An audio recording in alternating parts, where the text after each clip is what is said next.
News of the Battle of Proxima spread across the galaxy like wildfire. On 1,000 worlds, people who had lived under Confederation rule for generations heard the impossible story. The humans had not just survived. They had attacked the Confederation's greatest fleet and destroyed it. The empire that had seemed eternal was bleeding. On Vexar, the aquatic Vex rose up.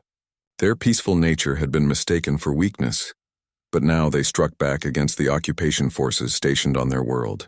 Using weapons salvaged from destroyed Confederation ships, they fought with a fury born from 3 centuries of oppression. Within days, Vexar was free. On 7 other worlds, similar rebellions erupted. Species that had been conquered, enslaved, or forcibly absorbed into the Confederation saw their chance. The Empire was not invincible. The humans had proven that. On Earth, President Bowman addressed the United Assembly. The silver-haired leader looked exhausted but determined. Behind her, through the windows of the Assembly Hall, the blue curve of Earth hung peaceful and beautiful against the black of space. "The Indomitable has returned," she announced. "Captain Hyun and his crew have accomplished the impossible. But we cannot celebrate yet. The Confederation is wounded but not dead. They will come again. And next time they will bring everything they have." She paused, letting her words sink in. "The shipyards on Mars, Luna, and Earth are working at maximum capacity. We now have 5 warships under construction.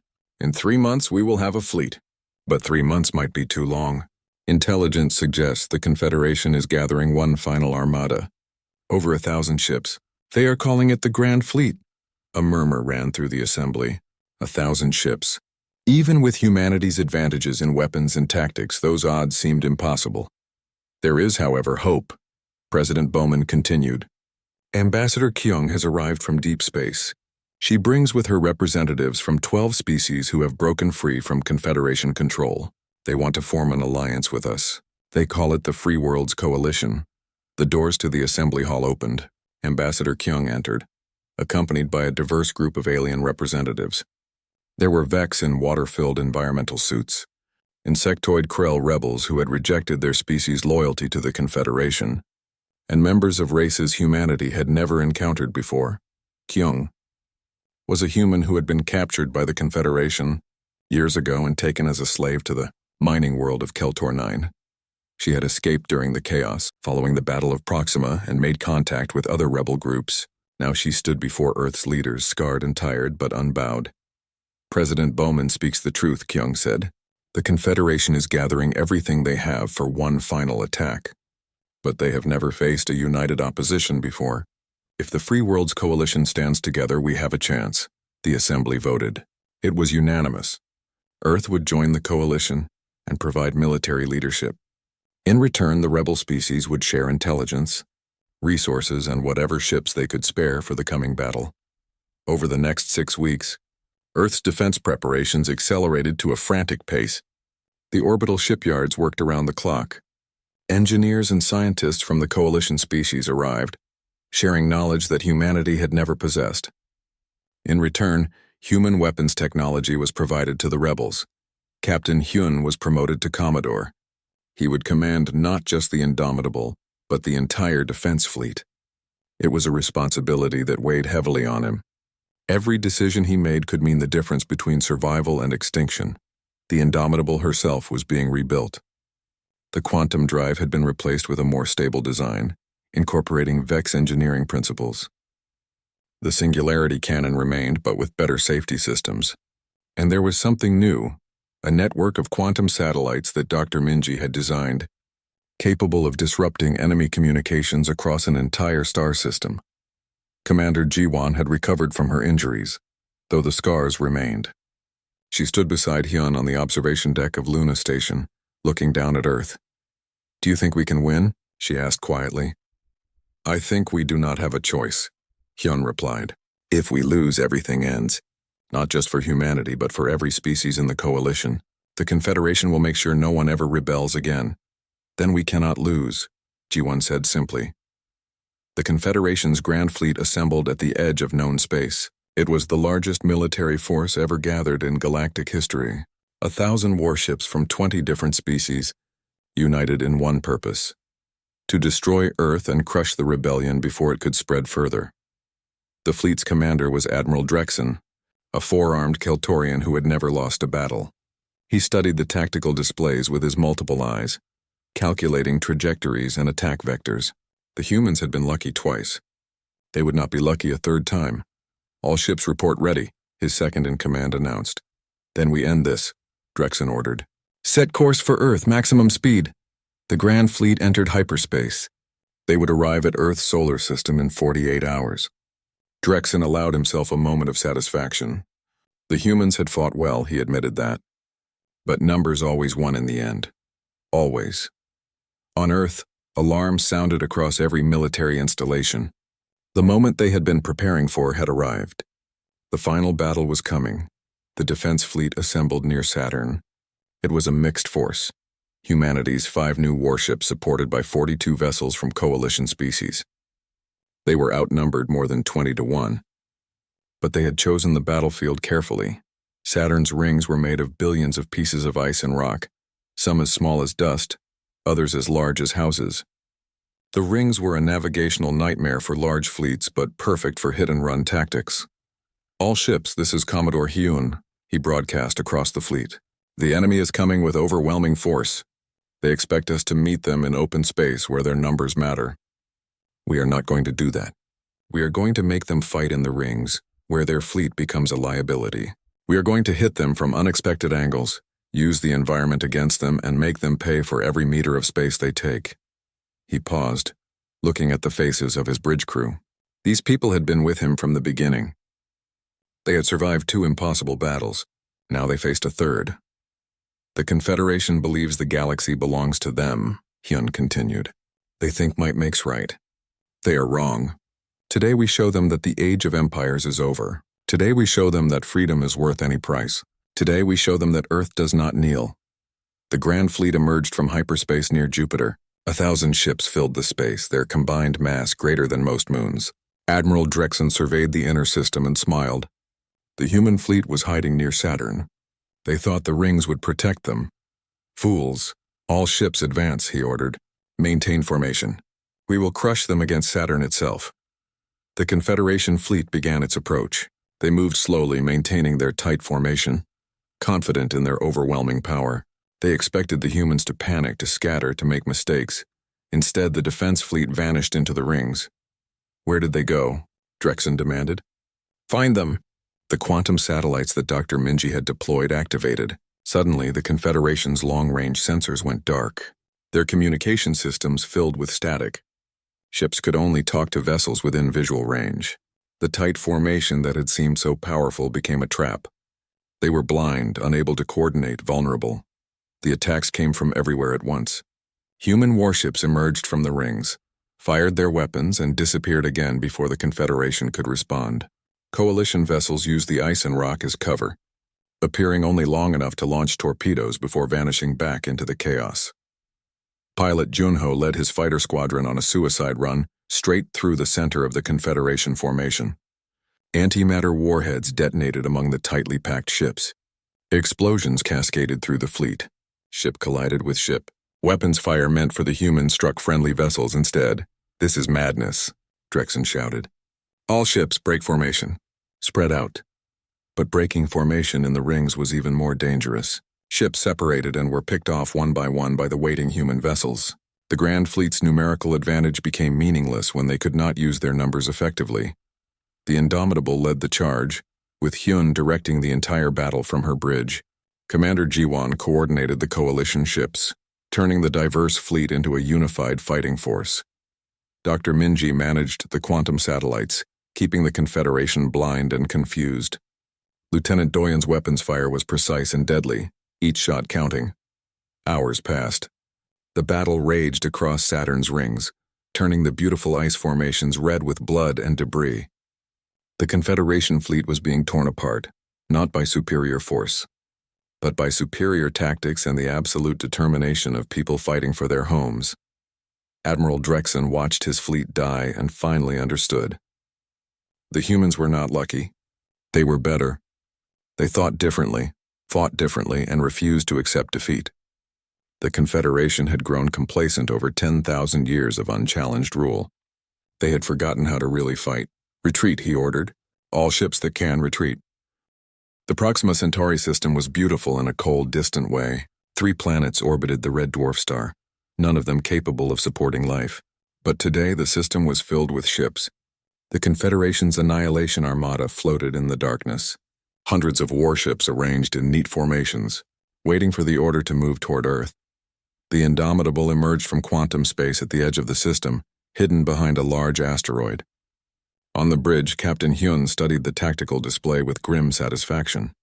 The enemy fleet was even larger than the intelligence reports had suggested. Over 300 ships representing every major species in the Confederation. "They are not expecting us," Commander Ji-won observed. "No patrol ships, no scouts. They think they are safe here. They are about to learn otherwise," Hyun said. "Dr. Minji, status on the Singularity Cannon?" "Charged and ready," the science officer replied. Her hands moved across her controls, running final diagnostics. "Captain, I need to warn you again. This weapon has never been tested in combat. The quantum field it generates could destabilize our own drive if we are not careful." "Noted," Hyun said. "Lieutenant Doyen, what are our priority targets?" The weapons officer highlighted several ships on the display. "The command vessels are clustered in the center of the formation. If we can take those out first, the rest of the fleet will have trouble coordinating. Also, I am seeing supply ships and fuel tankers on the outer edge. If we hit those, we can create chain reactions." "Good," Hyun approved. He activated the ship-wide comm. "All hands, this is the captain. In a few minutes, we are going to attack the largest military fleet ever assembled. The odds are not in our favor, but we have surprise, we have better weapons, and we have something they do not have. The absolute certainty that we are fighting for our homes and our freedom. Execute Operation Shattered Sky. Make every shot count." He turned to the tactical officer. "Launch the fighters." The Indomitable's hangar bay opened. 20 small craft shot out into space, each one piloted by humanity's best. Leading them was pilot Junho, a cocky young officer who had trained on atmospheric fighters before transitioning to space combat. "Phoenix Squadron away," Junho reported. "We see the targets. Those fuel tankers are not going to know what hit them." "Stay sharp, Phoenix leader," Ji-won warned. "The moment we attack, every ship in that fleet is going to come after us." "Let them come," Junho replied. There was a wild grin in his voice. "We will give them a fight they will never forget." The fighters streaked toward the Confederation fleet, their small size and advanced stealth systems keeping them hidden. Each fighter carried 2 antimatter warheads, weapons so powerful that just one could cripple a cruiser. "Phoenix Squadron approaching target range," Junho reported. 3, 2, 1 weapons free. 40 antimatter warheads launched simultaneously. They struck fuel tankers and ammunition ships positioned at the edge of the Confederation formation. The explosions were spectacular and devastating. Ships detonated in massive fireballs. The shock waves spread through the formation, damaging nearby vessels and throwing the neat arrangement into chaos. Alarms blared across the Confederation fleet. Commanders shouted orders. Ships tried to activate their weapons and shields, but they had been caught completely unprepared. Nobody had imagined that the humans would dare attack them here. "Indomitable, this is Phoenix leader," Junho called out. "Package delivered." "Now they are really angry." "Pull back to defensive position," Hyun ordered. "We are coming in." The Indomitable's quantum drive engaged. The ship appeared in the middle of the Confederation fleet, materializing from nowhere like a ghost. Before the enemy could react, every weapon on the human warship opened fire. Railguns tore through hulls. Quantum torpedoes phased through shields and exploded inside ships. The point defense grid created a sphere of destruction around the Indomitable, shredding any missile or fighter that came close. "Targeting the command ship," Doyen announced. "Singularity cannon ready." "Fire," Hyun ordered. The weapon discharged. Space itself seemed to tear open. A black sphere appeared in front of the Confederation's main command vessel, no bigger than a basketball, but containing the gravitational force of a collapsed star. Ships were pulled toward it, their hulls crumpling like paper. 15 battleships were drawn in and crushed before the Singularity collapsed in on itself and vanished. The effect on the Confederation fleet was immediate and catastrophic. Their command structure disintegrated. Ships tried to maneuver but crashed into each other. Weapons fire meant for the Indomitable struck friendly vessels instead. The perfect military formation became a swirling chaos of confusion and panic. "They are breaking apart," Ji-won reported. There was amazement in her voice. "Captain, I think it is working." But Grand Admiral Thexus was not about to let his armada be destroyed without a fight. From his dreadnought, the Eternal Dominion, he broadcast orders across all channels. His voice cut through the chaos, cold and commanding. All ships, focus fire on the human vessel. Ignore everything else. Kill that ship. The dreadnought turned toward the Indomitable. It was massive, 3 times the size of any other ship in the fleet. Its hull was covered in weapons, each one capable of destroying a city. It had never been defeated in battle. Incoming, G1 warned. That dreadnought is targeting us. I see it, Hyun said. Helm, evasive maneuvers. Keep us moving. The Eternal Dominion fired. Plasma beams thick as buildings crossed the space between the ships. The Indomitable twisted and rolled, barely avoiding the shots. Where the beams passed, space itself seemed to burn. Return fire, Hyun ordered. Everything we have. The human warship and the alien dreadnought engaged in a deadly dance. They circled each other, trading shots, each looking for an opening. The Indomitable was faster, more agile. The Eternal Dominion was tougher, with heavier armor and stronger shields. A plasma beam grazed the Indomitable's hull. The shield held, but barely. Shields at 40%, Engineer Hana called out. We cannot take many more hits like that. In the medical bay, Medical Officer Soyeon worked frantically on wounded crew members. An explosion had torn through one of the lower decks, killing 8 people instantly and injuring dozens more. Commander G1 had been caught in the blast. Now she lay on the surgical table, burns covering half her body. Stay with me, Commander, Soyeon said, her hands steady despite the chaos around her. I am not losing you today. On the bridge, Lieutenant Doyen had taken over tactical coordination. Captain, the dreadnought's shields are adapting to our weapons. Railgun effectiveness is down to 60%. Then we try something it has not seen before, Hyun decided. Dr. Minji, can we charge the singularity cannon again? Not without pushing the quantum drive beyond safe limits, she replied.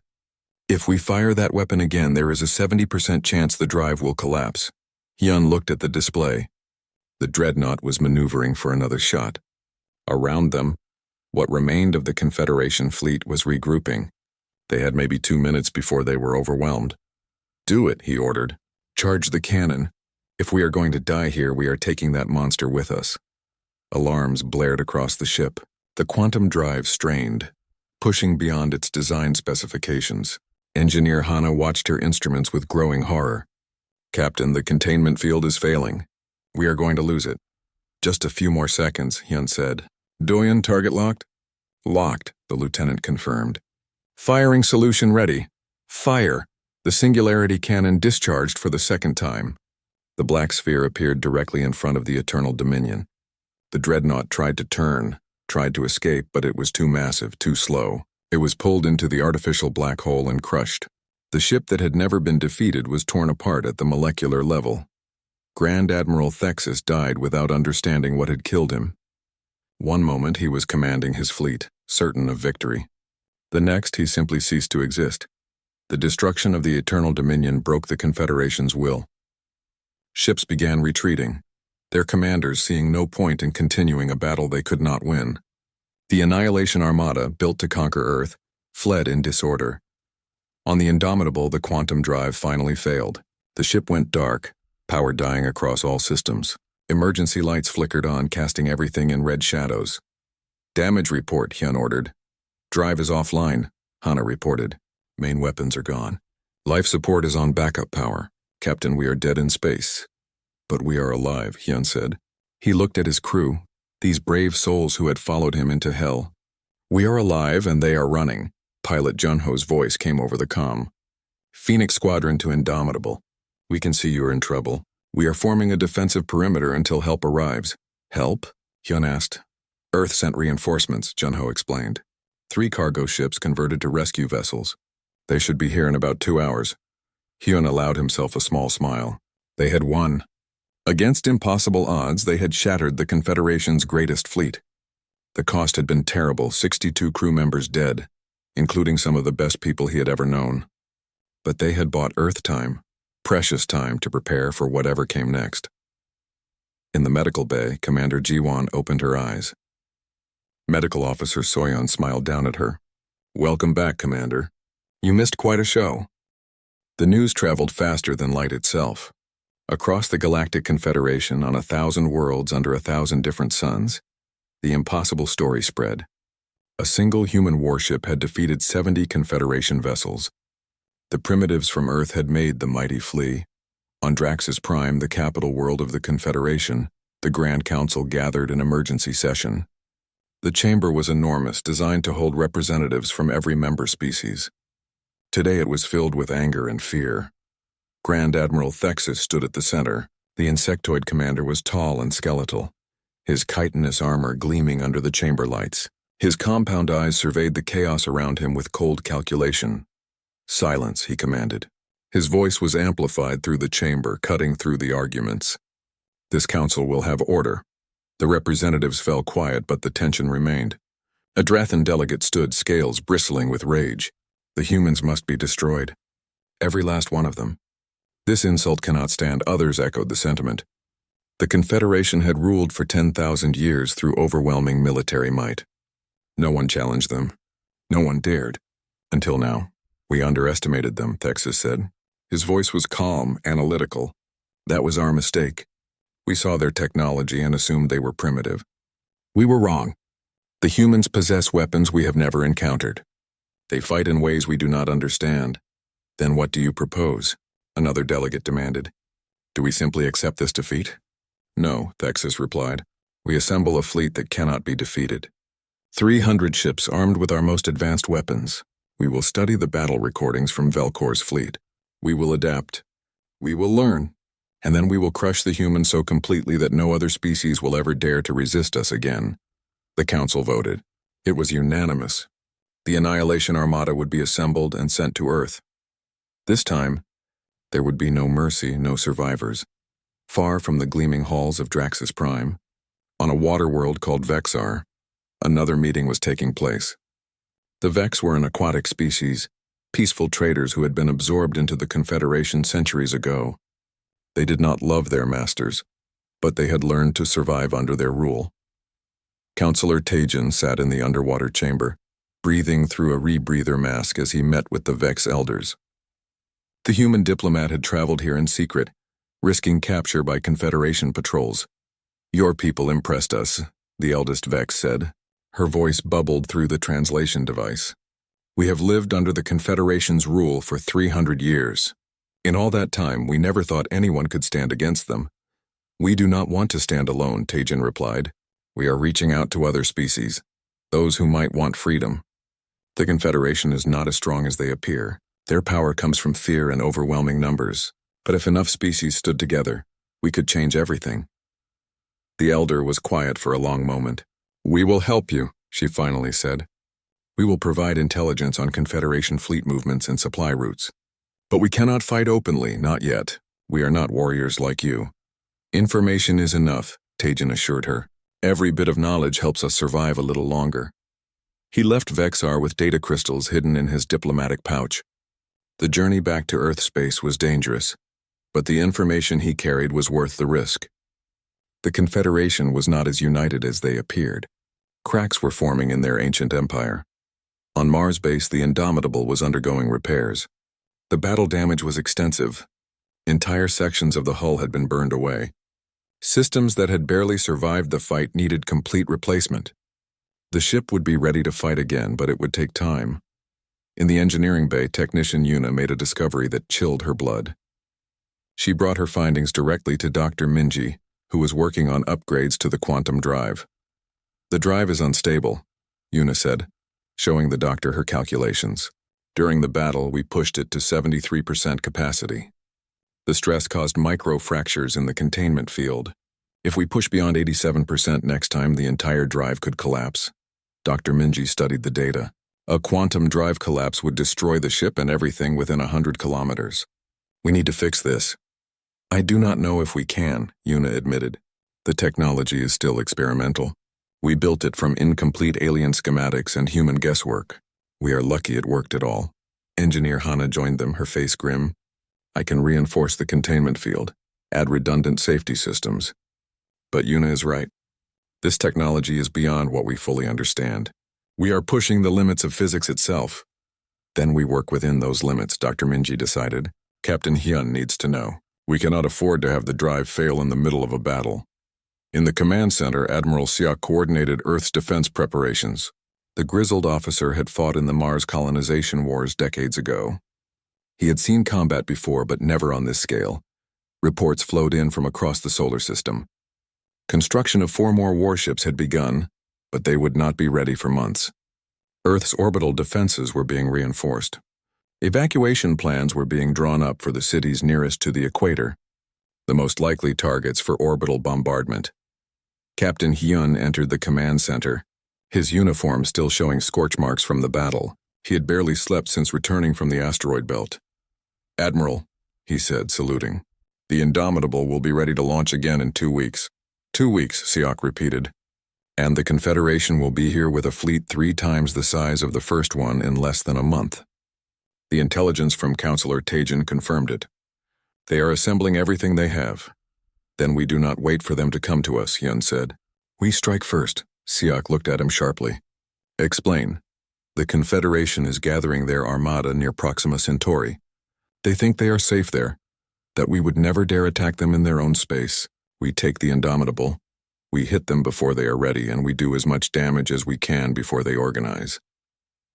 "That is a suicide mission," Siak said flatly. "Maybe," Hyun acknowledged. "But if we wait here, they will bring 300 ships to Earth. Our defense platforms will not stop that many. The new warships are not ready. We will lose. But if we attack them now while they are still gathering, we might destroy enough of their fleet to give Earth a chance." Siak was quiet for a long time. Finally, he nodded. "I will approve the mission. But Captain, I want you to know that you do not have to do this. We could find another commander, someone without as much to lose." Hyun shook his head. "My crew voted unanimously to follow me. They know the risks. They know what is at stake. This is not about glory or revenge. This is about survival. If we do not fight now, there might not be a later." Over the next 2 weeks, the Indomitable was transformed. Dr. Minji installed the new weapon she had been developing in secret, the Singularity Cannon. It was based on the same quantum technology as their drive, but weaponized. It could create a localized black hole that would last for only a few seconds before collapsing. But those seconds would be long enough to destroy anything nearby. The weapon was dangerous, possibly as much to the Indomitable as to its targets. But desperate times called for desperate measures. Commander Jiwon trained the crew on new tactics. They studied the recordings of the first battle endlessly, looking for ways to improve for mistakes they had made, for opportunities they had missed. Lieutenant Doyen worked with the weapons teams, developing new firing patterns and target priorities. They would be facing a much larger fleet this time. Every shot would need to count. On the day before launch, Captain Hyun visited the memorial wall where the names of the 23 fallen crew members were carved. He placed his hand on the cold metal and made a silent promise. Their sacrifice would not be forgotten. Their deaths would mean something. The next morning, the Indomitable launched from Mars base for the second time. 317 crew members remained, each one a volunteer, each one knowing they might not return. They left behind families and friends, hopes and dreams, everything they loved about being human. But they also carried with them something precious: the determination to fight for freedom, the refusal to kneel before tyrants, and the absolute certainty that some things were worth dying for. The ship turned toward Proxima Centauri and engaged its quantum drive. Ahead lay the Confederation's gathering armada, confident and powerful. They did not know that death was coming for them, carried on a ship named Indomitable. The asteroid belt was a graveyard waiting to be filled. Millions of rocks drifted in the darkness between Mars and Jupiter, silent witnesses to what was about to unfold. The Indomitable hung motionless among them, her hull blending with the shadows. On the bridge, every eye was fixed on the main view screen. "Contact in 30 seconds, Commander Jiwon announced. Her voice was steady, professional. Only the slight tension in her shoulders betrayed her nerves. "Enemy fleet is dropping out of faster-than-light travel at the predicted coordinates." Captain Hyun leaned forward in his chair. This was it. Months of preparation, years of construction, decades of hope and fear, all coming down to the next few minutes. Beside him, the tactical display showed a 3-dimensional map of the battlefield. 70 red dots appeared, spreading out in a standard Confederation battle formation. They are not even trying to hide, Lieutenant Doyen muttered from the weapons station. They think they have already won. Let them think that, Hyun said quietly. Comms, open a channel to the lead ship. The view screen flickered. A face appeared, reptilian and covered in dark green scales.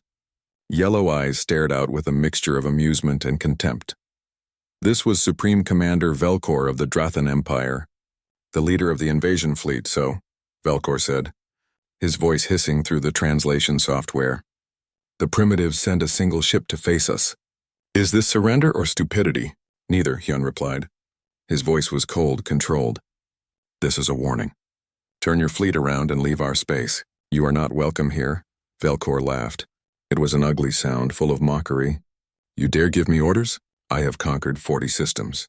My fleet has never known defeat. What can one primitive ship do against 70 of the Confederation's finest warships?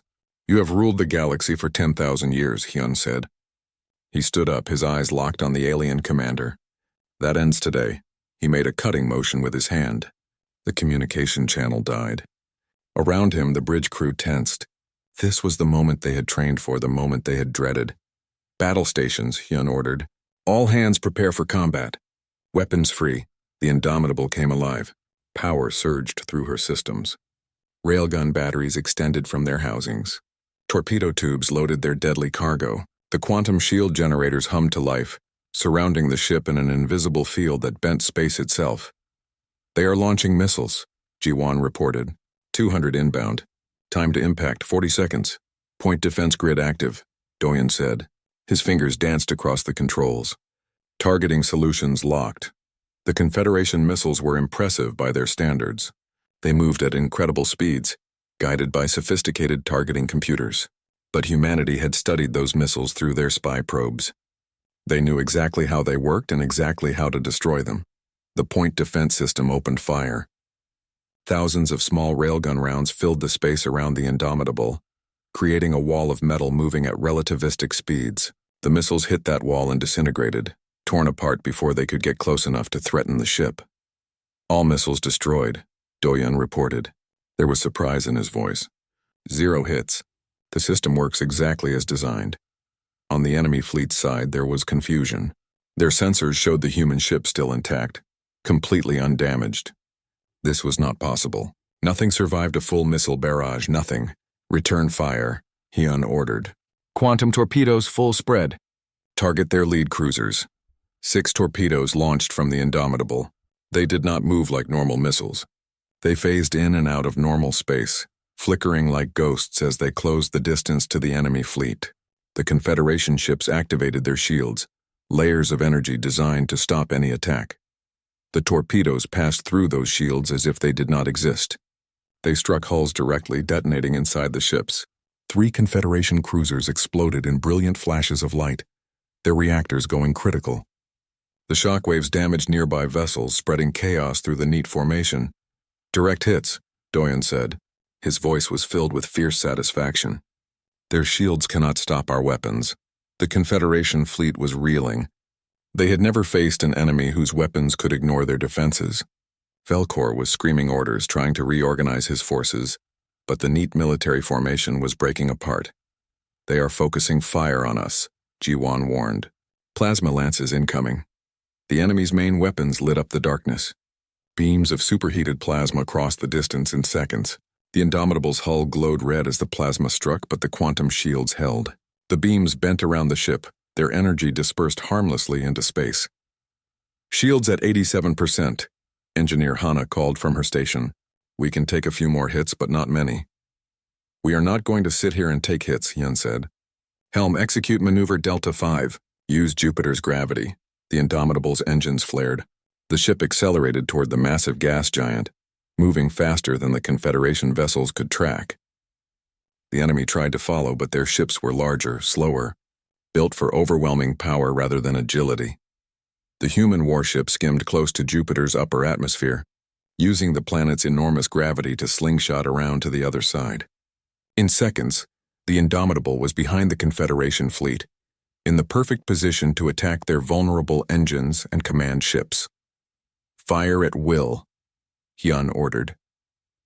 The railguns spoke. Solid projectiles accelerated to a fraction of light speed, tore through enemy hulls. The Confederation ships had armor designed to withstand energy weapons, but kinetic weapons at these velocities simply punched through. Ship after ship died, their reactors exploding, their crews venting into space. Velkor's flagship, a massive dreadnought at the center of the formation, turned to face this new threat. Its main cannon charged a weapon designed to crack planets. The shot would destroy the Indomitable if it landed. Incoming massive energy signature, Jiwan warned. Captain, we need to move now. Wait, Hyun said calmly. Not yet, the flagship fired. A beam of pure destruction crossed the space between the ships. At the last possible second, Hyun gave the order. Emergency thrust, full power. The Indomitable dropped suddenly, diving below the beam by mere meters. The shot continued past them and struck 3 Confederation vessels that had been positioned behind the human ship. Those ships ceased to exist, vaporized instantly. Now, Lieutenant Doyen, Hyun said, target the flagship's engines. Everything we have. Every weapon on the Indomitable fired simultaneously. Railguns, torpedoes, and particle beams converged on a single point. The flagship's engines exploded in a cascade of fire. The massive ship went dark, powerless, and drifting. Enemy fleet is breaking formation, Jiwan reported. Multiple ships requesting retreat authorization. Velkor appeared on the view screen again. His confident arrogance was gone, replaced by something close to fear. What are you? He hissed. What kind of primitives possess such weapons? The kind that will never be slaves, Hyun replied. Leave now while you still can. If you return, we will be ready. The Confederation fleet fled. Damaged ships limped away, their faster-than-light drives carrying them back toward their own space. They left behind wreckage in the bodies of thousands of their crew. They also left behind their certainty, their belief in their own superiority. On the bridge of the Indomitable, the crew erupted in cheers. They had done the impossible. 1 ship against 70, and they had won. But Hyun did not celebrate. He looked at the casualty reports. 23 crew members dead, killed when a plasma lance had breached the shields and burned through 2 decks. 23 people who would never go home. Prepare the memorial protocols, he said quietly. Every one of them was a hero. They deserved to be remembered. As the ship turned back toward Mars, Hyun looked out at the stars. This was just the beginning. The Confederation would return with more ships, better weapons, and a burning desire for revenge. Humanity had won the first battle, but the war was far from over. Somewhere in the depths of space, an alien empire was waking up to a terrifying new reality. They were no longer alone at the top. A new power had emerged, and it would not be easily defeated. The stars looked different from the observation deck of Mars base. Captain Hyun stood alone, his reflection barely visible in the reinforced glass. Beyond the red dust of humanity's second home, the darkness of space stretched endlessly. Somewhere out there, 70 alien warships were racing toward Earth, and he was about to lead humanity's only defense against them. Behind him, the doors opened. Commander Jiwan walked in, carrying a datapad. She looked tired. Everyone looked tired these days. Sleep was a luxury nobody could afford anymore. The final crew reports are in, she said, handing him the pad. 340 souls. All systems are ready. We can launch in 2 hours. Hyun took the pad but did not look at it. He kept staring at the stars. Did you ever imagine it would come to this? That we would be fighting for our survival against enemies we never even knew existed?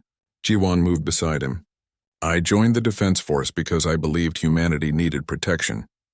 I just thought it would be from ourselves, not from them. 3 months ago, everything changed.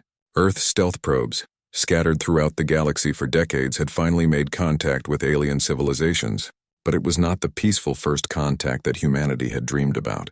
The Galactic Confederation, an alliance of dozens of alien species, ruled the known galaxy. They had done so for 10,000 years. They saw themselves as the masters of all space, the most advanced beings in existence. When they discovered Earth, they did not send ambassadors. They sent invasion orders. The message was clear and cold. Earth was declared a primitive zone. Its people would be enslaved. Its resources would be harvested. Resistance would be met with complete destruction. The United Earth Defense Force had been preparing for this moment, though nobody really believed it would happen.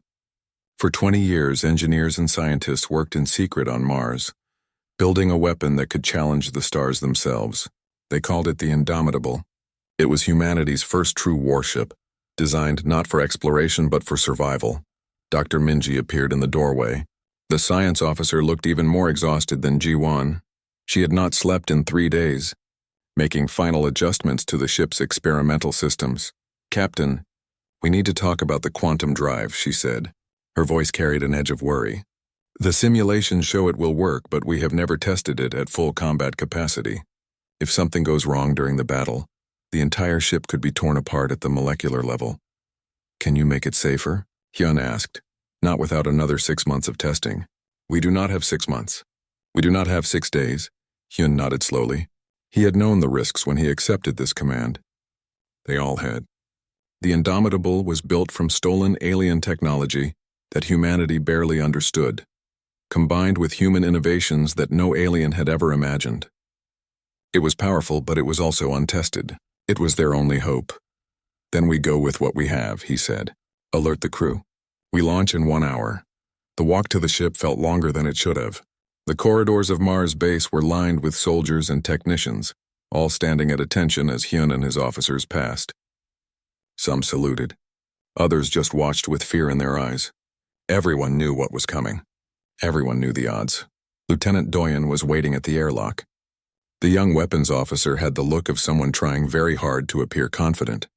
His hands were steady, but his eyes gave him away. "Weapon systems are charged and ready, Captain," Doyen reported. "All railgun batteries operational. Quantum torpedoes loaded. Point defense grid is online." "Good work, Lieutenant," Hyun said. "Get to your station. We are going to need your best work today." The interior of the Indomitable was nothing like the old spacecraft that humanity had built before. There were no soft curves or comfortable living spaces. Everything was angular, efficient, built for war. The walls were lined with armor plating. The corridors were narrow. Every meter of space had a purpose. The bridge was a sphere of screens and controls designed to give the command crew complete awareness of the battlefield. Hyun settled into the captain's chair as his officers took their positions. Engineer Hana called up from the reactor room, confirming that all power systems were stable.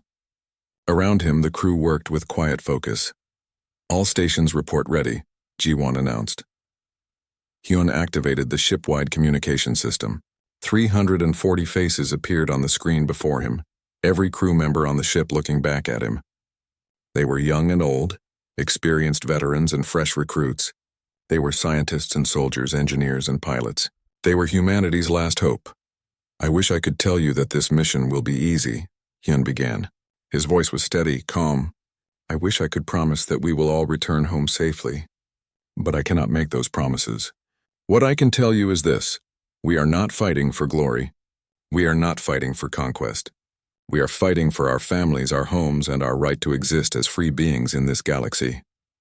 He paused, letting his words sink in. "The Galactic Confederation believes they own the stars. They believe that might makes right, that their age and their numbers give them authority over all life. They are wrong. Today we show them that humanity will not kneel. Today we show them that freedom is worth fighting for. Today we make them understand that Earth is not theirs to take." The crew erupted in cheers. It was not the disciplined response of trained military personnel. It was something more raw, more real. It was the sound of people who had chosen to stand and fight rather than hide and hope. "Launch sequence initiated," Ji-won announced, detaching from Mars base in 10 seconds. The ship trembled as magnetic clamps released. Through the main view screen, Hyun watched Mars fall away. The red planet that had been humanity's first foothold beyond Earth was now behind them. Ahead lay only darkness and the enemy. "Quantum drive online," Dr. Minji reported. "Coordinates locked. We will intercept the Confederation fleet at the asteroid belt between Mars and Jupiter. Take us to them," Hyun ordered. The Indomitable lurched forward as the quantum drive engaged. Space itself seemed to twist and bend around the ship. Stars stretched into lines of light. For a moment, reality felt fragile and thin. Then they were moving faster than anything humanity had ever built before, racing toward a battle that would decide the fate of their entire species. In the command chair, Captain Yun watched the countdown timer. 43 minutes until contact with the enemy. 43 minutes until humanity either proved it could stand among the stars or was swept away into history as another conquered primitive species. He thought about Earth, green and blue and beautiful, hanging in space like a jewel. He thought about everyone he had ever known, everyone he had ever loved, all depending on what happened in the next few hours. The Indomitable flew on through the darkness, carrying humanity's hope and humanity's fury toward the ancient empire that thought it ruled the galaxy. Soon, very soon, that empire would learn that it had made a terrible mistake. The age of the Confederation was ending. The age of humanity was about to begin.